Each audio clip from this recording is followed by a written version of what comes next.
Equipo 1. Posibilidad de conocimiento. La posibilidad de conocimiento se divide en dogmatismo, escepticismo, subjetivismo y relativismo, pragmatismo y criticismo. Los integrantes del equipo 1 son Emanuel, Silvia, Alicia, Montserrat, Elizabeth y Yaret. Buenas tardes, compañeros de la clase Epistemología. Me toca compartir con ustedes el tema del dogmatismo. Bueno, nos dice que el dogmatismo es una doctrina fija o una doctrina filosófica, según en el cual el espíritu humano puede conocer la verdad. Y decimos algo fijo porque no se pone en duda. También podemos decir que es la actitud del hombre ingenuo. Dentro de la historia fue pilar a partir de las cuales las sociedades antiguas se desarrollarían posteriormente. Es la posición primigenia más antigua, tanto psicológica e históricamente hablando.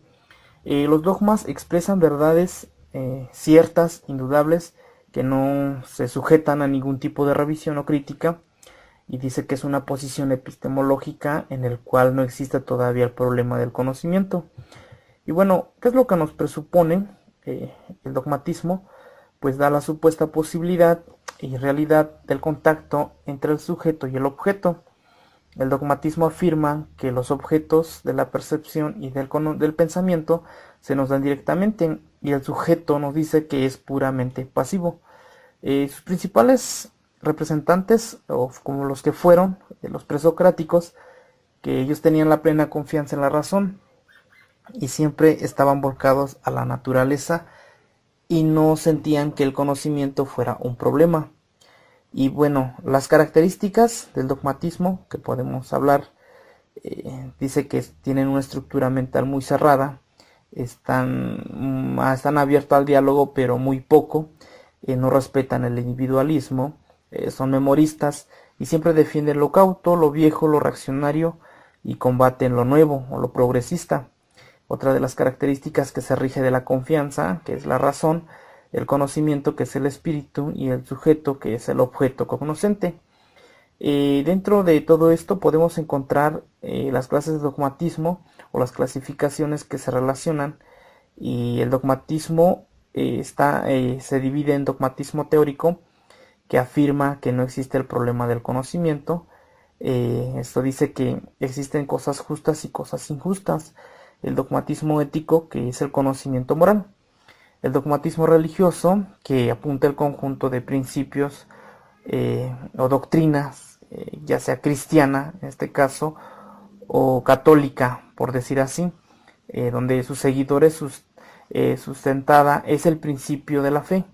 Y bueno, también hablamos de los que crearon o desarrollaron este concepto, y dice que fueron filósofos que aportaron, como fue Pitágoras, Tales de Mileto, Heráclito, Anaxímenes, entre otros que desarrollaron o aportaron para su desarrollo.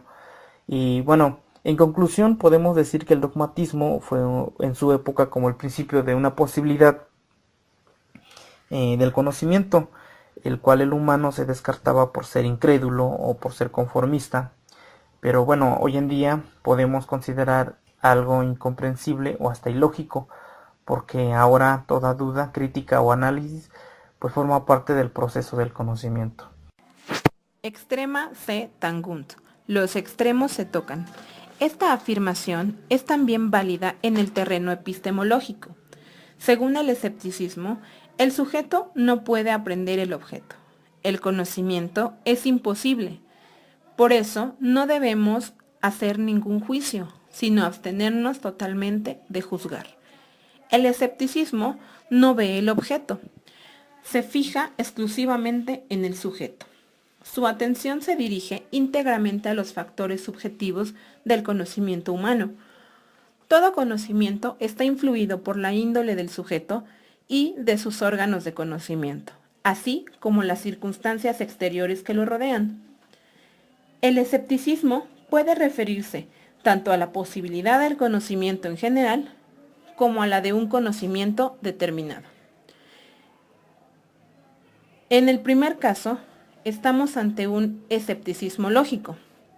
Se llama también escepticismo absoluto o radical. Cuando el escepticismo se refiere solo al conocimiento metafísico, hablamos de un escepticismo metafísico. Y en el terreno de los valores, distinguimos un escepticismo ético y un escepticismo religioso. El escepticismo metódico consiste en poner en duda todo lo que presenta la conciencia natural como verdadero, todo lo falso, y llega a un saber absoluto. El escepticismo, según Pirron de Elis, no llega a un contacto del sujeto y el objeto. No hay conocimiento. Esto significa una negación de las leyes lógicas del pensamiento, en especial del principio de contradicción. Como no hay un conocimiento ni un juicio verdadero, Pirron recomienda la abstinencia de todo juicio. El escepticismo medio o académico no es tan radical como el escepticismo antiguo de Pirron. Según el escepticismo académico, es imposible un saber riguroso. No tenemos la certeza de que nuestros juicios concuerden con la realidad. No hay certeza, sino probabilidad. Este escepticismo medio se distingue del antiguo, justamente porque sostiene la posibilidad de llegar a una opinión probable. Descartes proclama el derecho de la duda metódica. Afirma que el conocimiento es imposible, pero con esto expresa ya un conocimiento.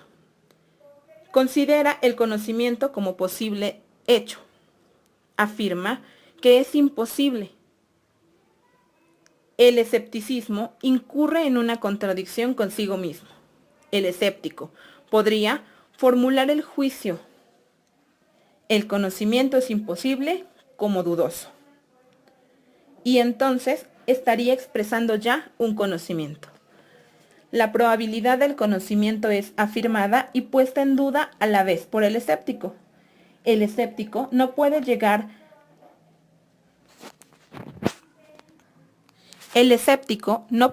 a cabo ningún acto de pensamiento. Tan pronto como lo hace, supone la posibilidad del conocimiento y entra en contradicción consigo mismo. El subjetivismo y el relativismo. Según estos dos, hay una verdad válida. El subjetivismo nos afirma el conocimiento humano. Es una teoría que nos puede afirmar que lo que es verdad para una persona no puede serlo para la otra. El subjetivismo hace depender el conocimiento humano. En el relativismo no hay tampoco una verdad. Sostiene que todo conocimiento humano depende de los factores externos. Niega la existencia de la verdad objetiva y subraya la dependencia de todos los conocimientos humanos. En general, el subjetivismo y el relativismo juzgan que no hay ninguna verdad universalmente cierta. Son en el fondo escepticismos, pues tampoco ellos niegan la verdad, indirectamente atacando su validez universal. El pragmatismo. El pragmatismo fue la primera filosofía creada en Estados Unidos en el siglo XIX, creada por Charles Sanders Peirce, William James, John Dewey. Se opone a la especulación de las ideas que no tienen práctica. Pretende que a través de la actividad y de la experiencia práctica se llegue al aprendizaje. Pragmatismo es igual a instrumentalismo. Esto quiere decir, pensamiento más ciencia natural es igual a la construcción del conocimiento. Se le denomina el tipo de actitud y pensamiento según el cual las cosas solamente tienen un valor en función de su utilidad. El pragmatismo reduce lo verdadero a lo útil y considera que la verdad de conocimiento se encuentra precisamente en aquello que tiene un valor práctico para la vida. El pragmatismo es también aplicable a la economía, la política, la educación y el derecho. El conocimiento humano tiene sentido solamente en el campo práctico. La verdad consiste en la congruencia entre los fines prácticos y los pensamientos. Un ejemplo son las cosas que solo creen en lo que se puede tocar, en lo que es palpable. El criticismo. El criticismo es un sistema de pensamiento que se propone examinar los fundamentos del conocimiento como condición para cualquier reflexión filosófica. Como tal, es una doctrina de orientación crítica. El criticismo no niega que el hombre puede acceder al conocimiento, a la verdad, pero considera necesario que haya un examen atento y una justificación racional de la forma en que se alcanza ese conocimiento. Para el criticismo, la investigación del conocer está por encima de la investigación del ser. En este sentido, es una doctrina que se caracteriza por asumir una actitud crítica y reflexiva ante las afirmaciones de la razón humana. De allí su espíritu cuestionador. De hecho, si analizamos el término criticismo, deriva de crítica y se compone con el sufijo ismo, que significa sistema, doctrina. Consideramos además que el criticismo es una doctrina filosófica, inserta en el pensamiento de la Ilustración. No obstante, no debemos confundir esta postura crítica y reflexiva del criticismo con la actitud incrédula y el ultracuestionamiento del escepticismo. Así como tampoco debemos de relacionarlo con el regidor religioso del dogmatismo. El criticismo ocupa en este sentido una postura intermedia entre ambas. El criticismo es una disciplina filosófica, independiente y fundamentada. Es posible el conocimiento, pero necesita motivos y fundamentos.